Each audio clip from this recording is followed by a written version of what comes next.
কোন এককের সাহায্যে ঘোড়ার উচ্চতা পরিমাপ করা হয়? বিজ্ঞান থেকে কোশ্চেন। ঘোড়ার উচ্চতা? হ্যাঁ, ঘোড়ার উচ্চতা পরিমাপ করা হয় কোন এককের সাহায্যে?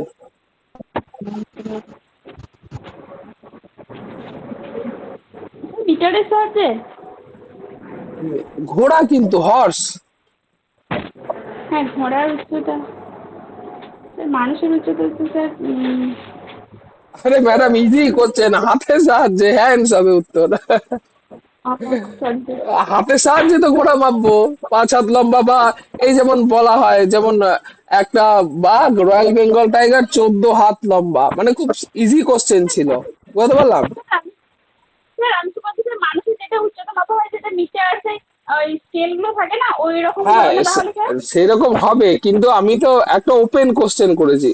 আমি তো জিজ্ঞেস করিনি যে উচ্চতা পরিমাপ করা হয় ঘোড়া হাতের সাহায্যে করা হয়, যেমন বাঘে 12 হাত লম্বা বা 14 হাত লম্বা বাঘ রয়্যাল বেঙ্গল টাইগার, বুঝতে পারতে পারলাম।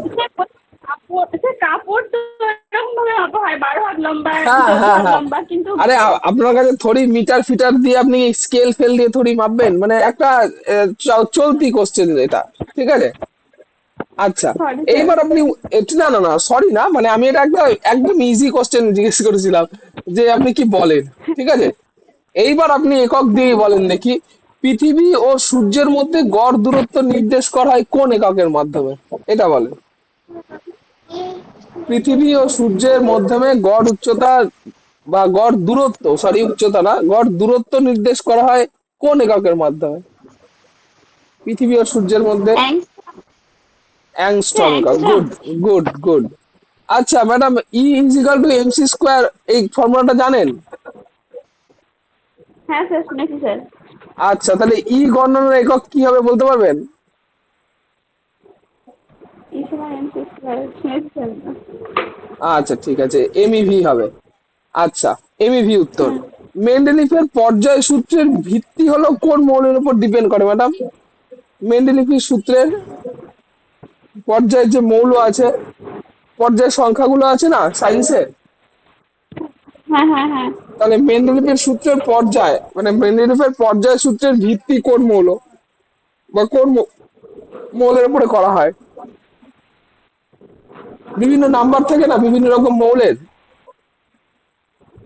হ্যাঁ স্যার, আছে তো। হ্যাঁ, ওইটা কিসের স্যার, উপর ডিপেন্ড করে করা হয়? 109টা আছে তো, একশো হ্যাঁ, নটা হ্যাঁ, হ্যাঁ, ওটা কি, মানে 109 যে নাম্বারটা বলছেন, ওই নাম্বারের তো প্রত্যেকটা একটা করে ভর আছে, ওই ভরটা কিসের উপরে মাপা হয় এটাই জানতে চাইছিলাম, মানে কি ওগুলো ভরের যে মাপ থাকে সেটা। ওই যোজ্যতা তো স্যার, হাইড্রোজেন, হিলিয়াম, লিথিয়াম, যোজ্যতা না, বেরিলিয়াম, ওটা হচ্ছে পারমাণবিক ভরটা নেওয়া হয়, প্রত্যেকটা মৌলের একটা পারমাণবিক ভর আছে, পারমাণবিক ভর। ঠিক আছে। হুম। আচ্ছা, এই হুম। যে ধাতব পরিবাহীর ক্ষেত্রে তড়িৎ পরিবহন করে কোনটা? ধাতব পরিবাহীর ক্ষেত্রে তড়িৎ পরিবহন করে কোনটা? গ্রাফাইট তড়িৎ পরিবহন করে। গ্রাফাইট। ধাতব পরিবাহীর ক্ষেত্রে হ্যাঁ, তড়িৎ তারপরে গ্রাফাইট। পরিবহন আমার করে তো মনে হয় ইলেকট্রন। ইলেকট্রন, ঠিক আছে। সরি, হ্যাঁ, ইলেকট্রন। আচ্ছা, আচ্ছা, যে হিমাটাইট এটা কোন ধাতুর আকরিক হবে? হ্যাঁ, হেমাটাইট হচ্ছে লোহার আকরিক। বাহ। বায়ুমণ্ডলের ওজোন গ্যাস, ওজোন গ্যাসটা কোন মানে কোন স্তরে আছে? হ্যাঁ, ওজোন গ্যাস থাকে স্ট্র্যাটোস্ফিয়ার। Good.